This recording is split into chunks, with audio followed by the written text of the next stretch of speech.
Good morning, everyone. How are you doing this morning? Bright and early. I love this. 8 o'clock in the morning. We have a great crowd in here. What we're going to do today, this again, I'm assuming I'm going to find out who all of you are in just a minute, but this is a nice informal way for you to really find out about the job search. So it is your opportunity to ask questions. Remember, there's no silly question. Everybody probably has the same question. So I want to get that out at the very beginning, that this is your opportunity. So I want you to take full advantage of that. So anyway, good morning. I'm Sally Garish. I'm with the Biomedical Engineering Department at Georgia Tech, and I work with students as they are thinking about that next step. I'm not their academic advisor. I work more with careers, and then also with industry, bringing opportunities in for our students. So this is a topic that's near and dear to me. And we have an absolutely wonderful panel for you today with a lot of variety in what they do in their positions and also their responsibilities when it comes to hiring and also preparing for the job search. But to get started, we would kind of like to know who we're talking to. So I'd like to know who the crowd is. So how many of you are undergraduates? All right. Okay, so if we're undergraduates, how many of you are seniors? Most of you. Juniors? Good. Sophomores? Okay, so we're mostly juniors, seniors, few sophomores. All right, let's look at the graduate. How many of you are master's students? Okay, a couple of masters. How about PhD? Good deal. Okay, so that helps us out a lot because, again, the job search is similar in many ways for all levels, but then it also has some very distinct differences for the PhD and the undergraduate level and master's. So, again, I want you to, when you're asking questions, be sure to address it that way, too, so that we can address our answers at the different levels because, again, when people are hiring, they're looking at different things with the PhD and the undergraduate level. So let's get started. Are you all ready to get started for your day? Get going with things like this? All right, what I'm going to do is have the panel introduce themselves. Again, wonderful panel. This is a great opportunity for you to network when this is all done, too, because they are all coming from great companies. And just to tell a little bit about their path, because remember, you aren't just going for a job. You're going for a career, and that career usually is never straight. So we'll just start out with Mark. Is that okay? And we'll start with you. Sure. Thanks, Sally. Thanks for having me on this panel here. So my path to where I am today, I graduated at UC Davis in 1997, and I took my first job at Lockheed Martin Missile and Space doing structural dynamic analysis. I graduated with a Bachelor of Mechanical Engineering.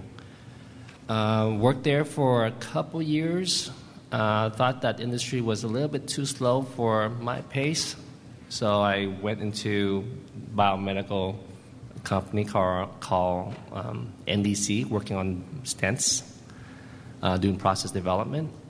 And after a couple years, I went to an LVAD device. Found out that wasn't really my calling as well. And then I did a very bold move. I moved down to Southern California without any job in hand.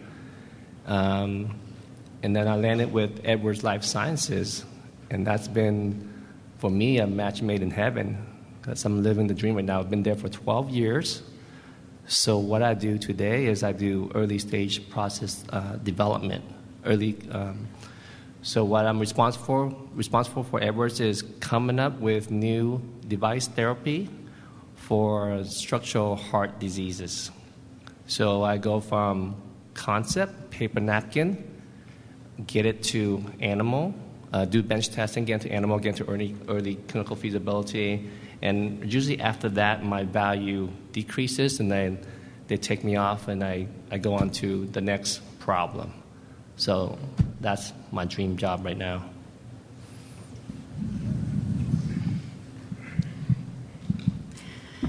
Howdy.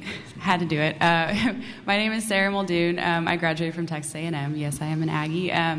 I currently work for St. Jude Medical. I live in Little Rock, Arkansas. And I got a bachelor's from Texas A&M in biomedical engineering.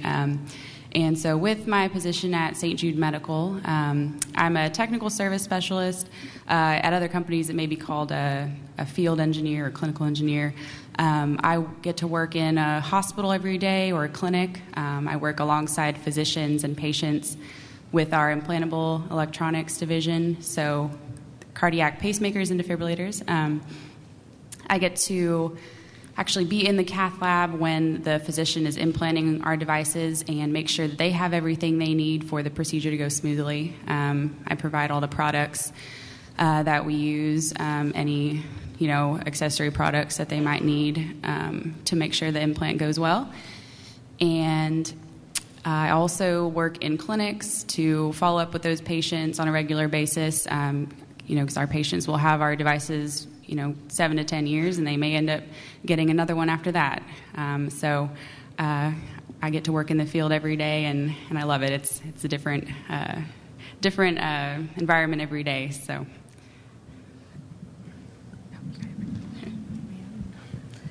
Hello, my name is Audrey Minks. I currently am at PMC Smart Solutions. It's a plastic molding company. I'm an associate project engineer. I graduated from Rose-Hulman in 2014 with my undergrad in biomedical engineering. From there, I went to Grace College, where I interned with Zimmer, and I got my master's degree in regulatory and clinical affairs. My path then took kind of a whirlwind turn when I went and applied and got this job at PMC. A little bit different than what I was thinking, but we still cater to a lot of biomedical device industry companies. We make medical devices using plastic injection molding. I do a lot. I actually do use my master's degree as well as my biomedical engineering degree. I do quality, I do project management. I'm out on the floor. It varies from day to day, so I love my job, and yeah. So I think I'm the outlier here. My name is Joe Tringali. I run a recruiting practice up in the Boston area in the life sciences. Have done it for longer than I care to admit, a long, long time. My training is in biology. My plan was to be a teacher and never quite made it there. In the course of looking for a job, somebody approached me about getting into the recruiting field, and sometimes the best laid plans don't work out. I took a shot at it, and I've been doing it ever since. I was explaining to Sally and some of the panels, sometimes what happens is my clients will ask me to come on site, and I'm the guy or the person that's often looking at your resumes and CVs. So my thought was to talk about the view from the other side of the desk. Why haven't I heard from this company? What's going on? What are they doing with my resume? So that's a little bit about what I do. Great. Thank you very much. Well, I'm going to prime the pump a little bit for you students. And when you're thinking about, again, getting a job in industry, it starts with the job search. So I'd like to kind of turn it back to the panel just for this first time, then I'm going to open it up for questions from you. When it comes to the job search, what do you want the students to remember most? What do they need? What are the key points they need to keep in mind in order to have a successful job search? Now, I'm making this really broad so that you can kind of each put it towards, the different businesses that you're with, and then add. Joe's really going to add some great input on this as well. But what is it? What are key features that you want them to remember, just to kind of prime the pump, that they need to keep in mind for that job search? Anybody can start. Or is that too general? Okay. So what I would say is the biggest mistake I think candidates make, whether it be at the undergraduate level, the graduate level, industry to industry, changing jobs with industry, is not selling themselves specifically to that audience for that particular job at that particular point in time. In other words, if you come in and you know the job is based in Boston and it's doing X, that's what the audience wants to hear about. They want to know that you can solve their problem doing X. You may have interest in doing other things. You may be looking at graduate school, medical school. You may be looking at buying a Subway franchise, and that's okay. Nothing wrong with that. But for purposes of that hour, I don't want to hear about it. What I want to hear about is that you're here, you want to be in Boston or San Diego, wherever the job is. You want to be doing X. You want to do it for us. Your goal is to get the offer. What you do with the offer now becomes your choice. But I'd rather you have the option of saying no to the offers than saying, gee, I haven't received any offers. So I'll leave you with that. Good deal. Anybody else? I guess my role on the panel here is to tell you, because I'm a hiring manager, tell you what I'm looking for. If I can recall on my history, my very first job at Lockheed was an interview of a dad through my friend, and I just got a job. And I think for the first several years, I was just working only. Not until I worked at Edwards that I found my passion, and my passion was to develop devices to help patients. And because I have that passion, I think I'm thriving in what I do. So my advice to you is try to find your passion and then communicate that passion through your job interview. And I would, if I had a choice between taking an engineering position, a high-paying engineering position, versus taking a technician, or taking a technician, but being with a company that you like and being in a job or company that you're passionate about, I would rather take that one, and you will thrive in that position.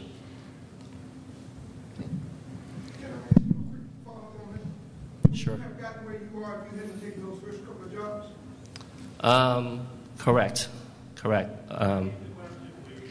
He asked, would you have gotten where you are if you hadn't taken the first couple of jobs? Where I am today is all because of what I've done in the past.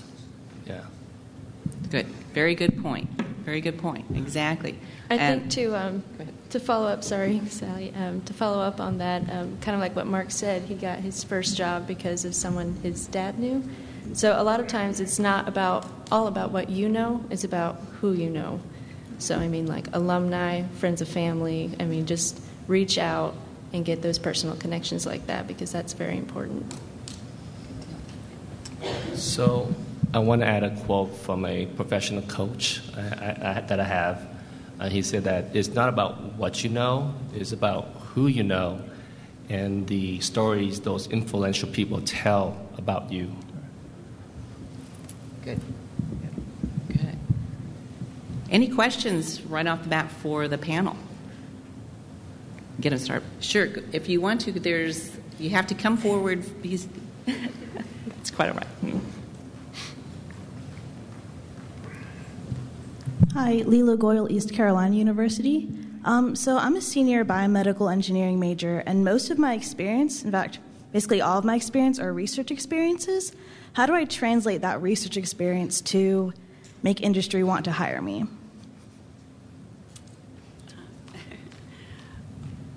Well, thank you. So I'm not a hiring manager, but they may have a little more insight on that than me. But in my opinion, I think if you can, harness the skill sets like from those research experiences, like if you were managing that product, you use those like strong, like powerful words. It's all about like the phrasing, I guess. So if you were managing the project and you were influential in getting this done, and actually trying to quantify like actually what you did in that lab, I think that definitely helps. If I could add something, so I think employers understand that you're not going to bring a lot of experience initially out of say an undergraduate program. But a lot of it, I think, is based on intent, and that goes back to what I said earlier about being able to communicate that this is what you want to do. You've already thought about your next step, whether it be industry or academics. You've thought about it. You want to take the experience level that you have, and you want to apply it in industry. You have to be able to practice that message and convince somebody that you've already made up your mind. What I've seen, and Mark, you can, both of you, actually, everybody here can comment on this. I think a big concern sometimes is if we hire Joe or Sally or Mike or Fred, whoever it may be, and he or she hasn't convinced us that they really want to do what we're doing here, the concern is, I don't really want to take the risk. He or she may be the brightest person we've seen, the best candidate we've seen, but if I'm not convinced that they're going to stick around for a while, I don't want to take a risk, because it ultimately comes and it impacts my reputation within the organization.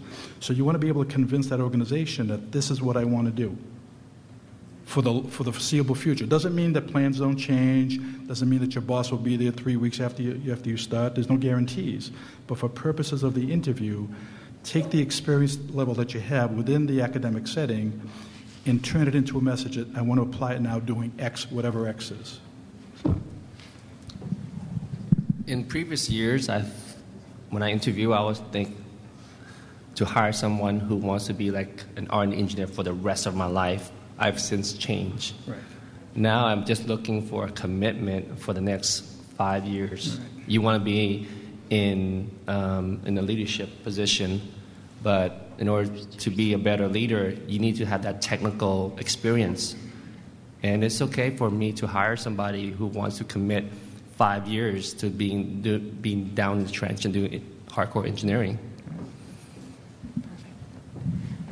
And even though I will add one thing, too, that I hear this all the time about students that are doing research and haven't been out there to do an internship. Again, this is all good, too, but on top of all of this, also look at companies that are doing something very specific to what you did in your research.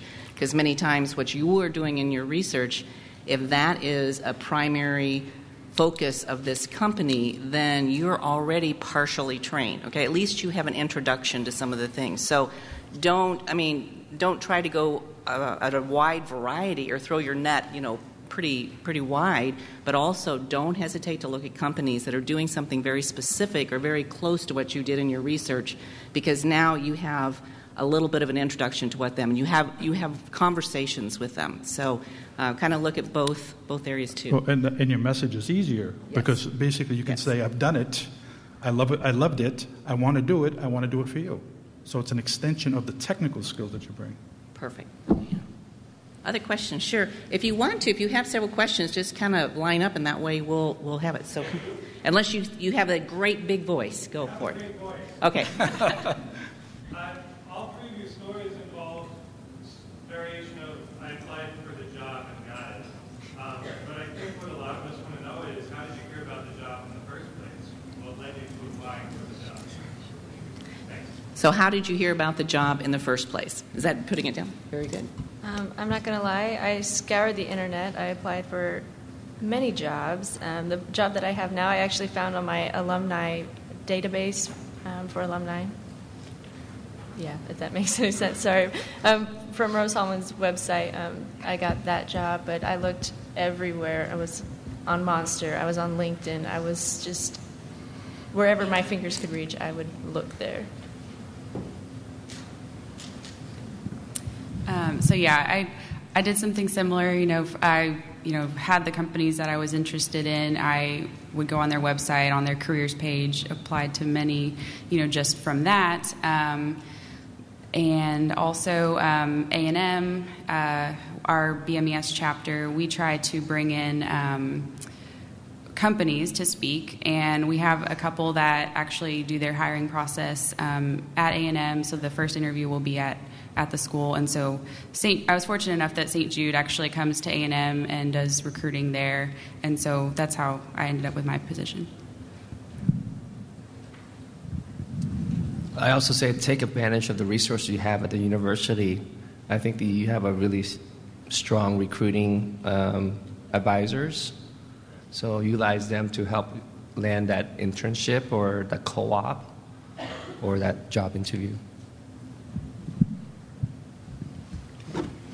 Hi, thank you all for your time this morning. Jeannie Stevens, University of Delaware.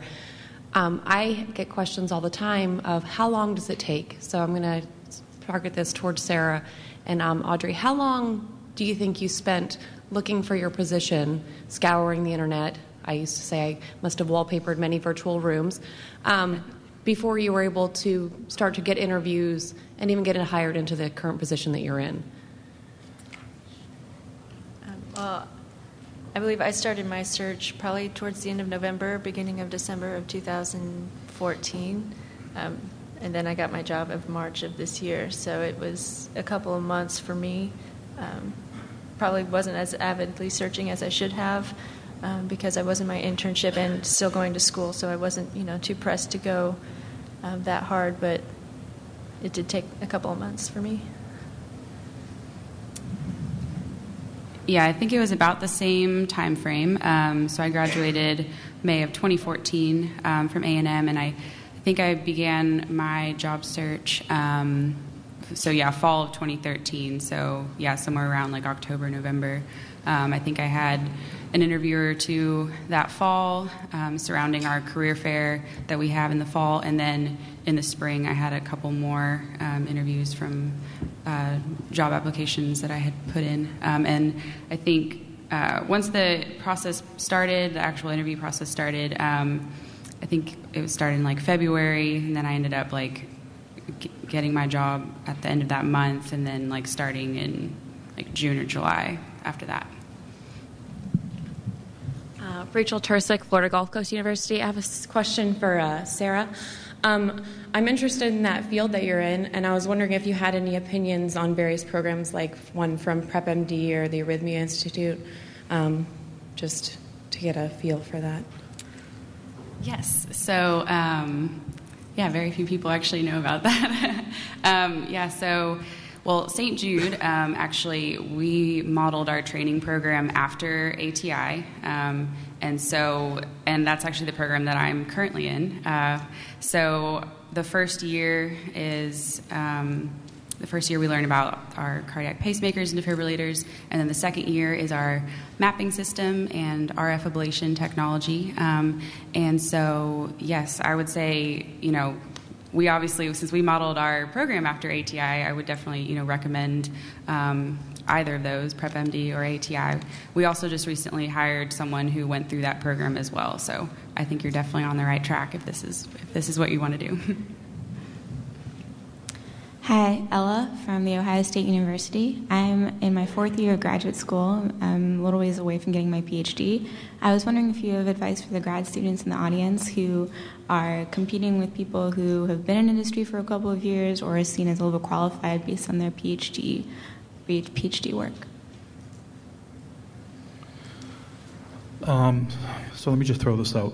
So I spend a lot of time inside organizations, and typically when a company writes a job description,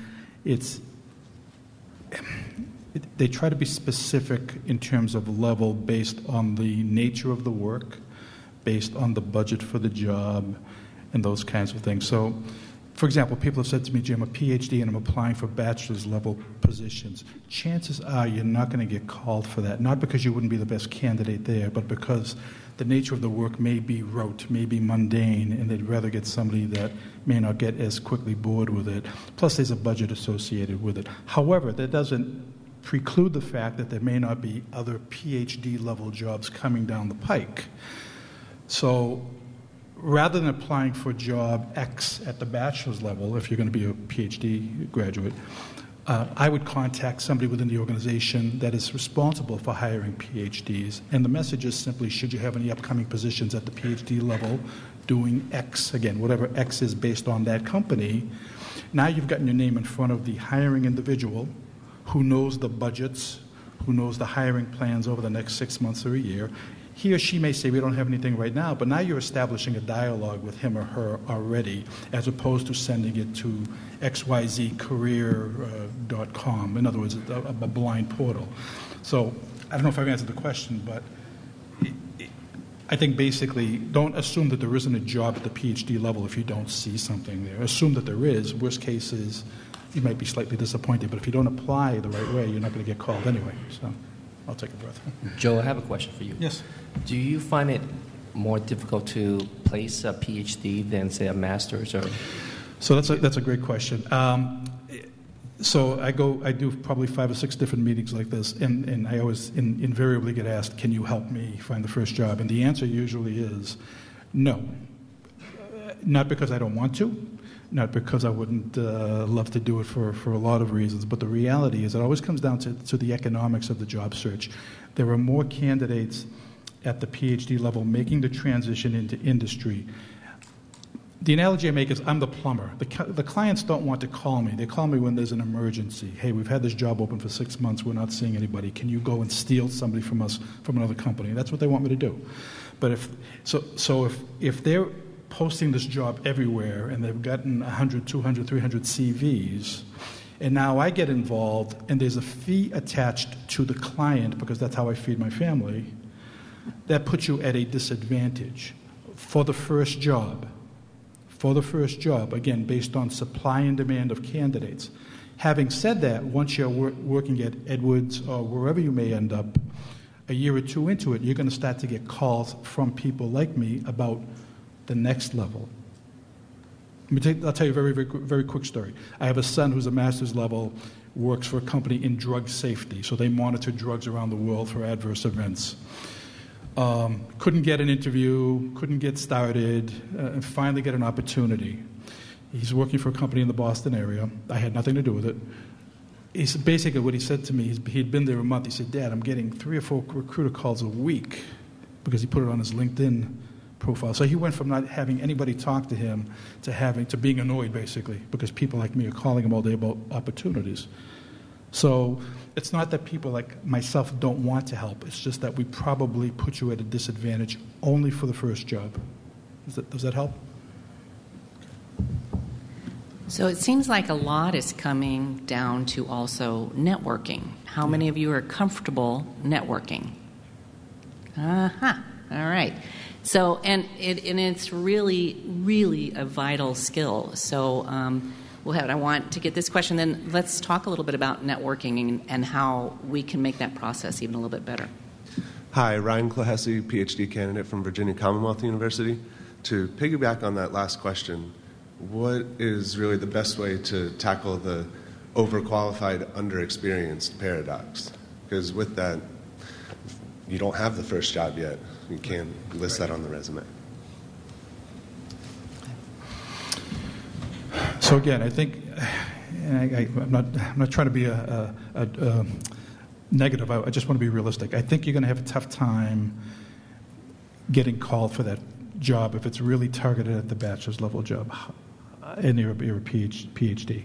However, that doesn't stop you from reaching out to folks internal to the organization. We're going to talk about networking. We're going to talk about LinkedIn. I use it to find candidates, skill sets, levels, etc. You can find it to look for potential employers. Who is the head of biomedical engineering at X? And reach out to them with that same message that I mentioned a few minutes ago, which is I'm graduating, I'm interested in a job on the West Coast with a company such as Edwards. Should you have any upcoming positions at the PhD level? So you're networking, you're putting yourself in position to be seen by the right individual within that organization. Now, he or she may not have something the day you send that email, but you're going to stand out. I'll tell you right now, you're going to stand out when they have the opening, and now they've posted it and they're getting 300, 400, whatever the number is, of applications because they're coming in with no story behind them. You've already identified the decision maker. You've already conveyed the message that this is what I want to do. I want to do it where you are geographically. I want to do it with a company such as yours. You're going to stand out. You're not going to get lost in that pile. So I don't know if I've answered your question, but I guess the answer is I think you're going to have a tough time getting that bachelor's level job. However, there will be more jobs coming. And you want to get your message to the right individual prior to them posting it all over the world. I kind of have a problem with the word overqualified. Yeah, good. I personally don't look at degrees, titles, or anything. I look at experiences. So when I look through a resume or evaluate candidate, I'm looking for the appropriate experience. So if your experience matches my requirement, and even more than that, I don't think that means I won't hire you because you're overqualified. I will hire you immediately. I think you're overqualified because your experience doesn't match what I'm looking for. So this may not be an appropriate place to say, but I don't look at degrees. I look at experiences. What did you do during your undergrad? Did you do internship? What are your hobbies? Do you in my world, I like to fix things. I like to make things. So do you fix cars? Do you put up cabinets? Internships good? What did you study in your PhD? I'm working on a device for mitral valve regurgitation. Did you do any research towards that area? So I don't think there's no such thing as overqualified. Okay. Sure. Good morning. Frank Rocha from FIT. I recently graduated with a master's degree in electrical engineering on the biomedical track. I have quite the opposite question to what was just presented. I have about 20 years of experience in electronics. I worked in telecommunications industry in Motorola. I'm working in Thales in the avionics industry. So with all this experience, I now wanted to change the track of my career and go into the biomedical field. It is now, because I don't have specific experience, the rest of my knowledge in electronics may or may not be a qualifiable factor to apply for a biomedical engineering field. How would you recommend me tackle this problem? Thank you. So Frank, let me ask you a question. When you apply to these jobs, is it Frank? I'm sorry. Yes. When you apply to jobs, are you applying through the job portals? Yes. Okay. So my guess is, and this is a generalization, my guess is that the first person that's seeing your CV is somebody that may not understand necessarily the technical skills and how transferable they are to the application there.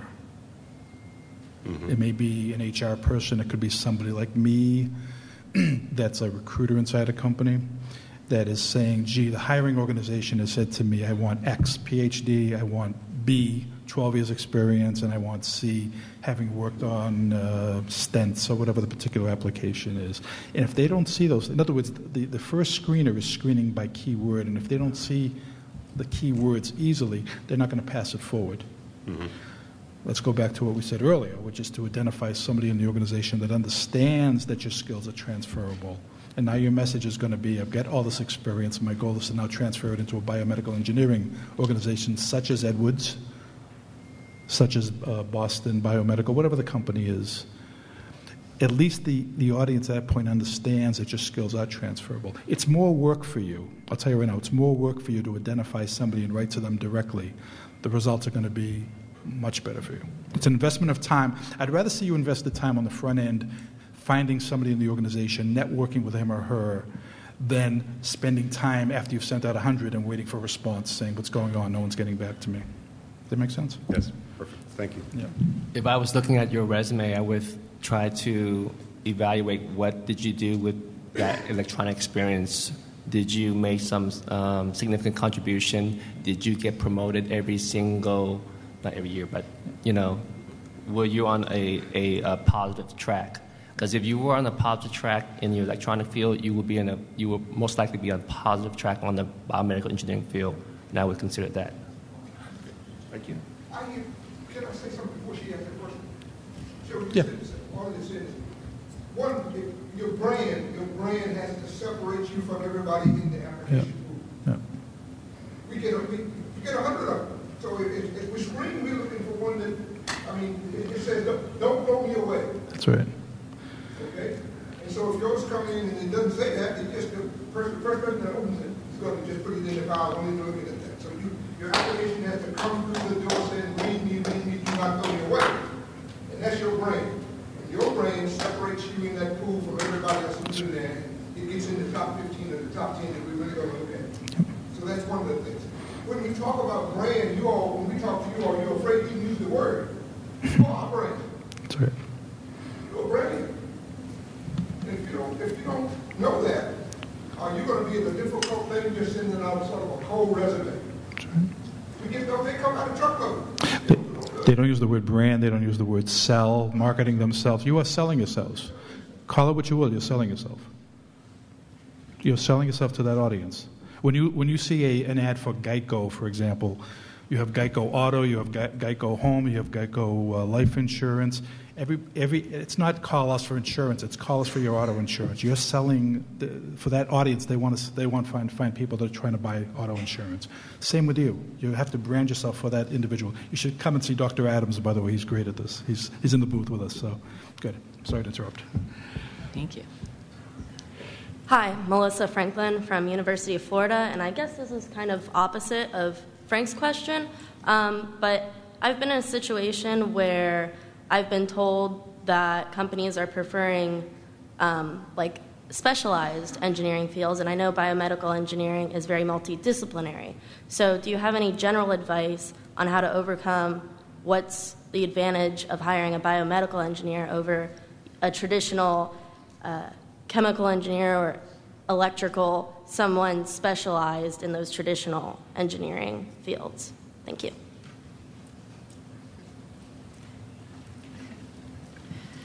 I guess I'll start this one. Yeah, that's definitely a challenge. I know I ran into that quite a bit.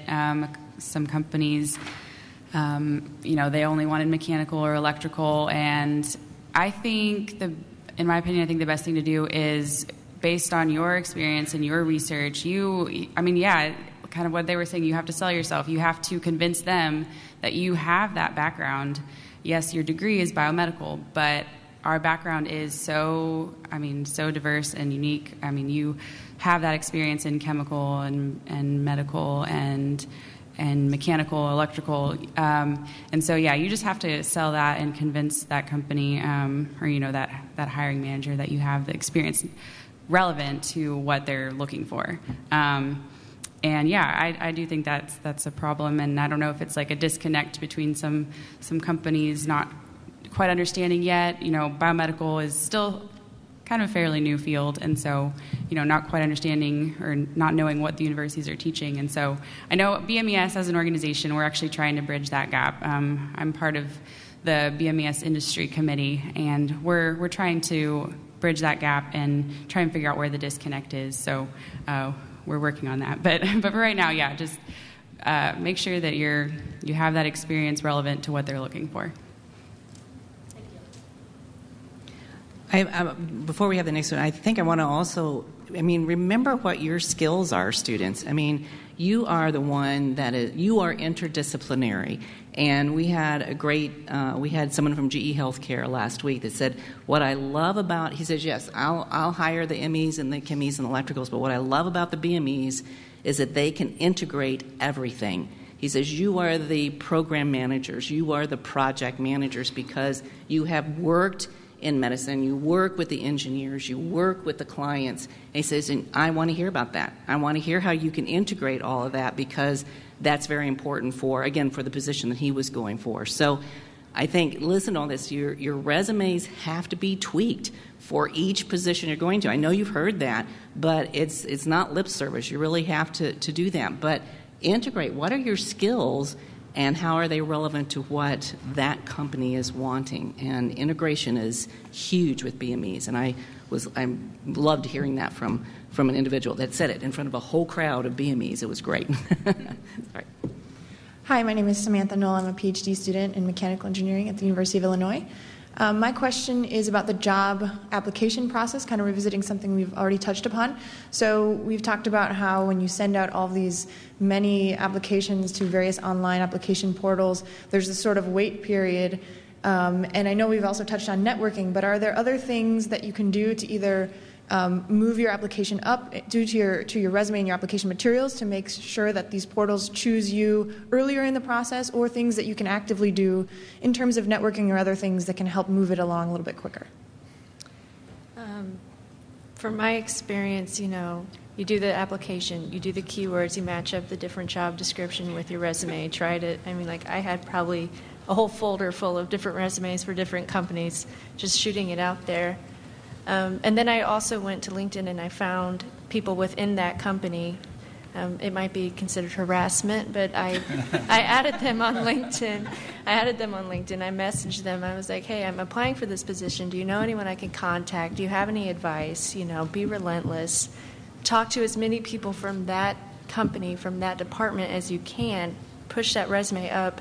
try to get them to find that person that's hiring, the hiring manager for that position, get your resume into their hands faster, more solid, like as physical than just that black hole portal. Take that a step further. If you find somebody that may not be the hiring individual in your messaging or communicating, you might ask him or her if you could send them your resume or CV and ask them to forward it to the appropriate person.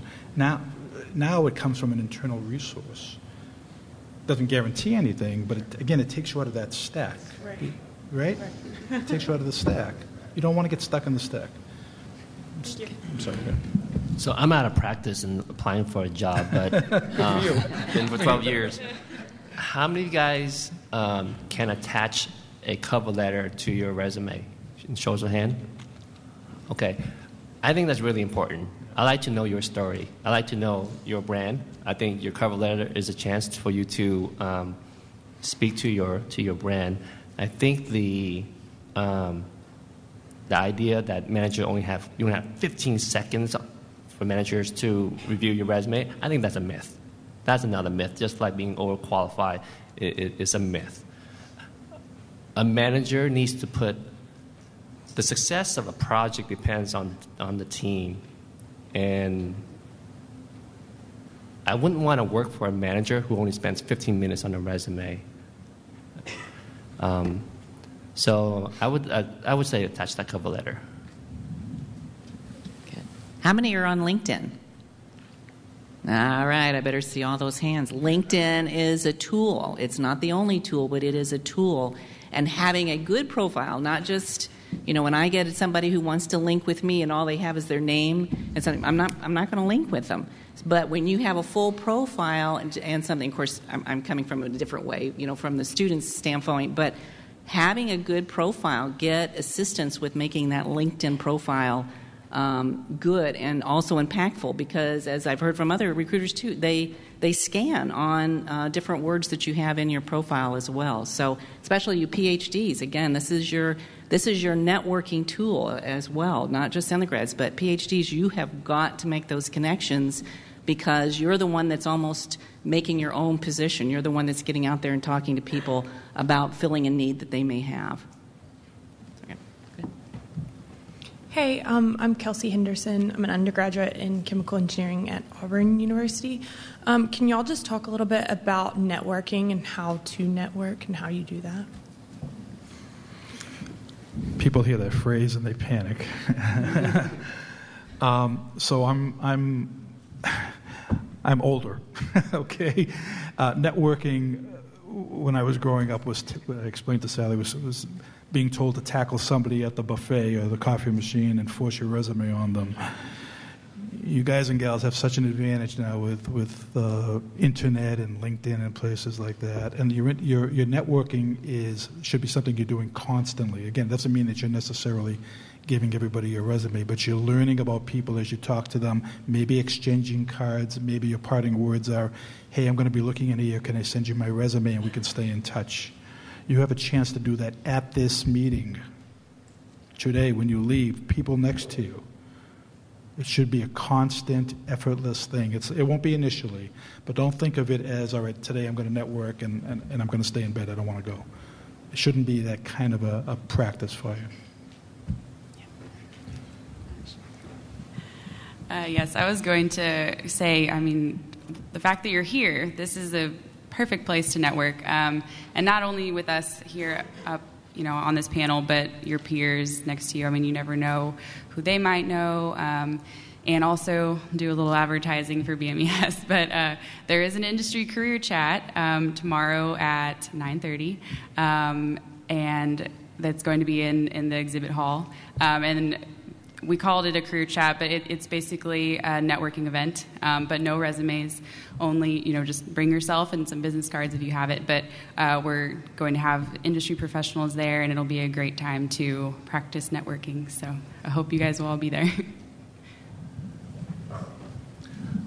I eat lunch every day, so I use lunch as my networking tool. So if you're on my calendar, the things that get filled up are my lunches. I have lunches with people above me, I got lunch with people below me. So I use lunch as a tool to network with people. Another good networking tool is like your professors at school. I mean, they have been in industry much longer than a lot of us probably have even been alive. So I think that they, have a really solid stance in this industry, in this community of biomedical engineering, and they might know someone who might know someone who could give you that first interview that you're looking for. And I think also we've had one mention of your Alumni Association. Many of you, in fact, every university has an Alumni Association, and most are extremely active. And a lot are adding a career section. Get on the web and start looking at your Alumni Association. Make an appointment with somebody. How do you connect with your alumni? And believe me, it doesn't have to be alumni in BME, because many times just alumni from that institution, Georgia Tech, Illinois, Michigan, whatever it is that you're in, they're for people from that institution. They're for you. So they can be from all different majors, but they might be in the biotech area now. So utilize, really get with them. Again, this is effort, but get with your Alumni Association, and how do you begin to connect with alumni? Very, very interesting. And also sometimes they just have networking events. Take advantage. You got to get out of that comfort zone and start taking advantage of those things. Sorry. Hi, I'm Poonam Sharma from the University of Maryland, and I'm a PhD student. And my question is regarding postdocs, what the value of getting a postdoctoral fellowship after a PhD for finding a job in industry actually is.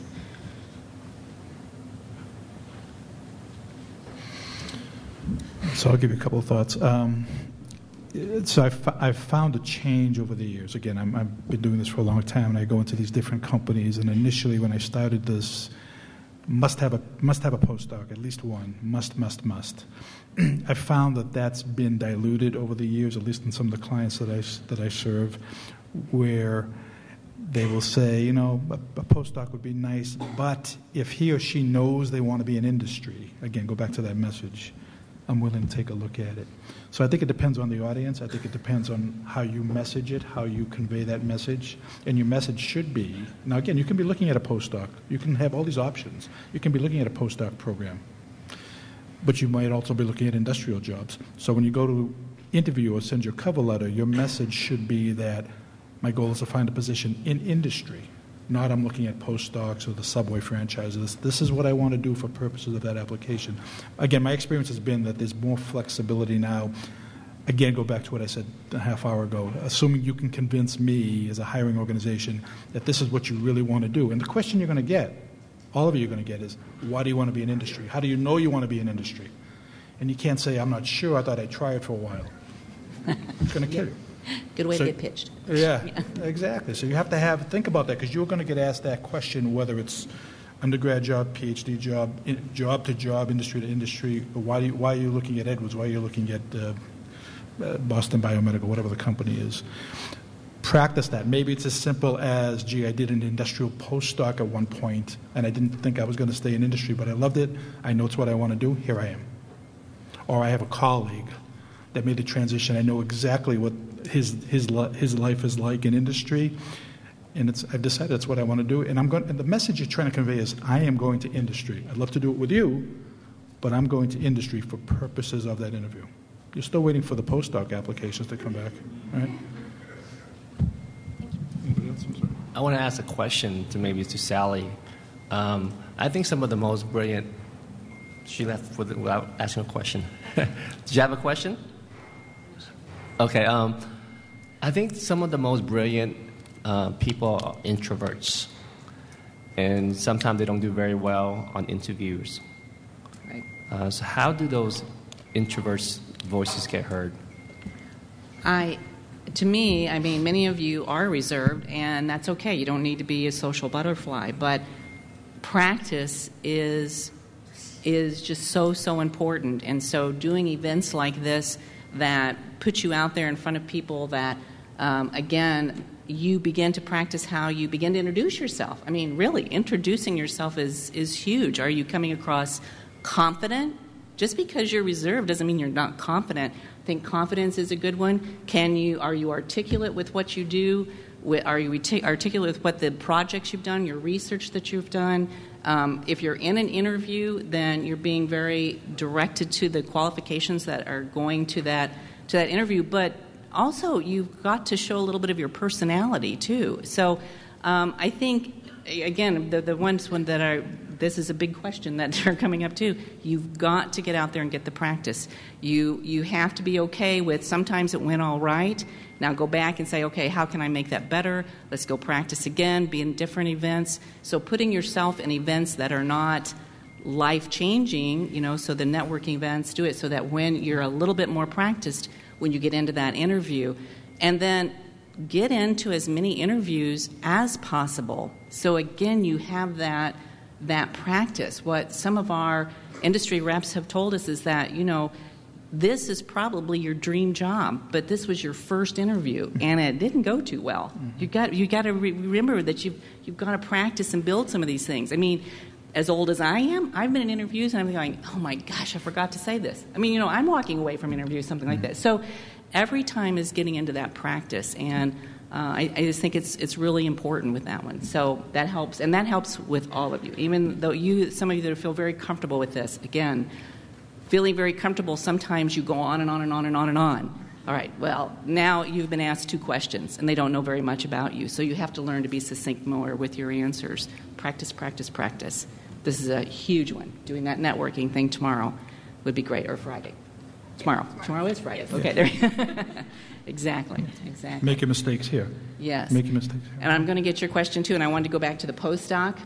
Some of you that were thinking postdoc and going into industry, some of what I've heard is that pharmaceuticals sometimes are requiring postdocs, but I had a great comment from one of our PhD students who took a postdoc, but he took a postdoc very specifically with a person who had industry contacts, and did his research on that. One, he wanted to know more about that area. So you're taking a postdoc because you want to hone your skills either deeper or wider, but this person had a lot of industry contacts.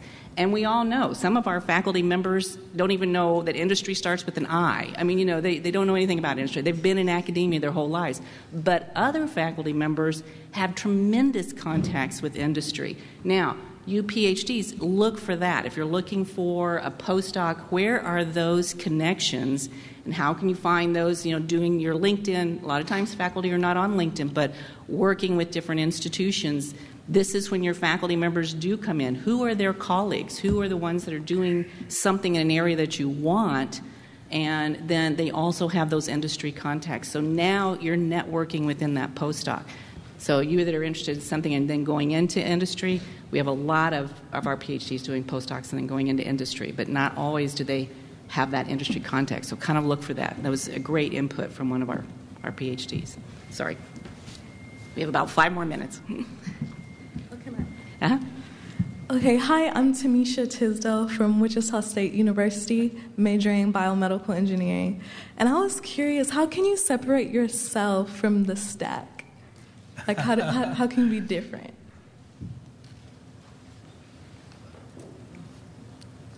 Anybody? So I think you can identify. I think you can separate yourself again through some of the things we've talked about: the key words, your cover letter, being specific. And again, I even get specific to I would even suggest getting specific to the point of geography. If it's a small company in Boston, I'm so sorry. Your message is, I'm looking for. My goal is to find a position in the Boston area, in the New England area, doing X, whatever X is. Very, very specific message. And then finding the audience within that organization that's going to understand that message. So not just sending it in where make it screened out because they don't see enough of what they want to see by somebody who doesn't quite know what you do, but rather finding the audience. So I think that's how you really differentiate yourself. Again, it's more work for you, but the return you're going to get, even if, let's say you wrote to Susan Smith at company X again. Susan may be a director of biomedical engineering. She may respond to you, and chances are she will respond, number one, because of the professional affiliation. If he or she is a member of the society, I got your name through the society, another reason for them to respond to you. She may respond and say, hey, thanks for writing. I really don't have anything right now. But at least now you have a dialogue going. That's great. Thanks for getting back to me. Do you mind if I check back in 3 months? You see, you've connected with, again, going back to networking, you've connected with somebody who understands what you're trying to do. Does that help? Or, yeah. Anybody? So my question is pretty much once you make these contacts, let's say it's in October, how do you continue that throughout the year when you're actually looking for a job, maybe in March or something like that? So, and I'm Seth, Washes back from University of Arkansas, so in biomedical. One thing that I always like to do, especially like if with alumni, if I make that contact early in the fall or even later in the fall, I'll continue to talk with them, maybe just send them a random email or a message and be like, hey, graduating senior, do you have any advice, for someone looking to get into industry? Everybody loves getting asked for advice because it makes them feel like they have something to share, something to give. So, just continually ask them what they're doing, how they are, do they like their job? Is there something that they would do different? Just something to get the conversation, keep it going. Even if it goes dead, bring it back up in a couple of months. You could even set up the next call. You could even set it up. If you don't mind, I'll check back with you in 3 months. No one's going to say don't. No, thank you. But that's just stay in touch. Hello, I'm Aishwarya. I'm a graduate student in bioengineering. So my question today is how much of research that I do as a master's student in college going to help me with my job perspectives in the industry? How is it going to affect it? Like we've said before, if you're doing something that that you're interested in now and you're interested in pursuing an industry, bring out those keywords, make the matches. Especially if you look at the job description and they say that they need mini-tab analysis. Bring up how you've analyzed data throughout your experience with research. Just make those commonalities between the two. Try and branch it together like that. See that your experience is valid.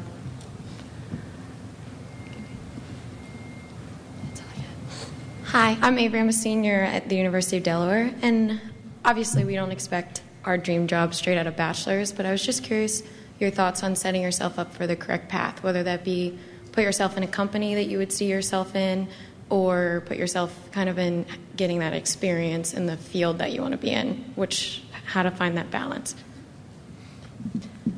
Did you just say you don't expect to get a job with just a bachelor? A dream job, okay. I think that's possible. I think that's very possible. Don't give up that dream.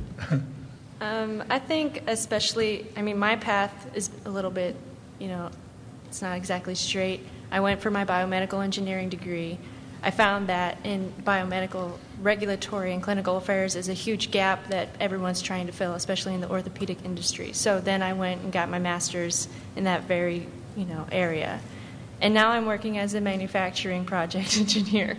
So I see this as another stepping stone, continually just trying to, gather those blocks of fundamentals that I'm trying to learn so that someday when I do get to that dream job, I'll be like, look at all of these experiences that I have. I loved every single minute of it, and now I can take all of this and bring it here to help you guys in your industry job. Let me just throw this out. There's nothing that stops you from looking at both those pathways at the same time, whether it's graduate. Your question is, I think, whether I go to graduate school or go directly into industry, right? Is that the right question? Or is it more important to get yourself into a company that you want to be in, or more have that experience on I think really only you can determine that. But I guess what I'm saying is you can look at both those opportunities at the same time. You can apply to grad school and be looking at industrial jobs. Again, make sure your message is very straight. You don't say, if I don't get into grad school, I want to work for you. Right? You want to be very specific. My goal is to find a position in industry, a small company like yours. Attached to my resume, I'd love a chance to speak with you, kind of a thing. My skills include, and then feedback to them what they've asked for in past postings. But you can also be looking at grad school and see what the opportunities, I'm all about having decisions to make, good decisions based on options that I have in my hand. People say, oh yeah, I've got 3 options. What does that mean? Well, I sent my resume in. Well, that's not an option. An option to me is, hey, we'd like to make you an offer. You have a week to respond. To me. When I answered your question, I didn't mean, go to grad school or anything. But, it's okay taking that first job, doing the grunt work. You're gaining experience.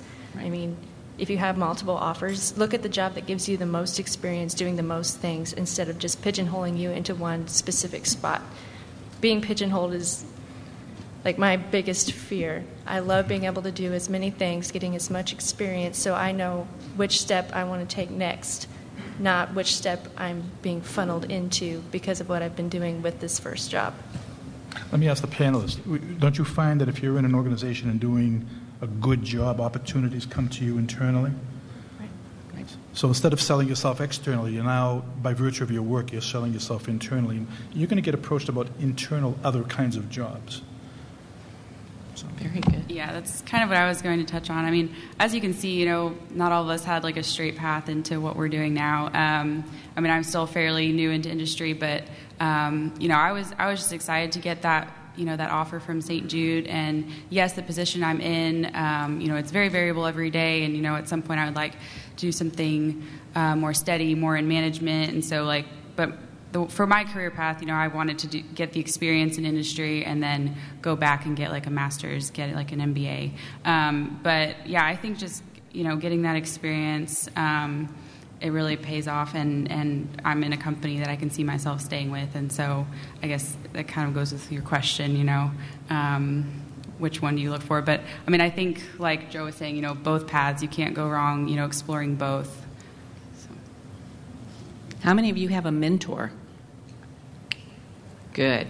That was one thing I think that is very, very valuable, too. If you have somebody that you kind of aspire to some of the things that they're doing, this is a person that, we all love coffee or tea or Coke, whatever it is, take them out for a cup of coffee. I mean, learn from them. What was their path like? What did they do?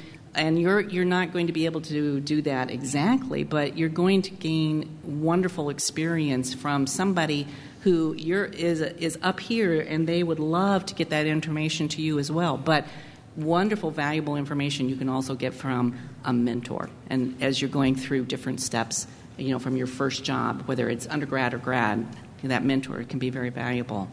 All right, students, this has been wonderful. What we're going to do is, I know you have some additional questions. We're going to let the next group set up for their session. We're going to be moving towards the back and then out into that hallway.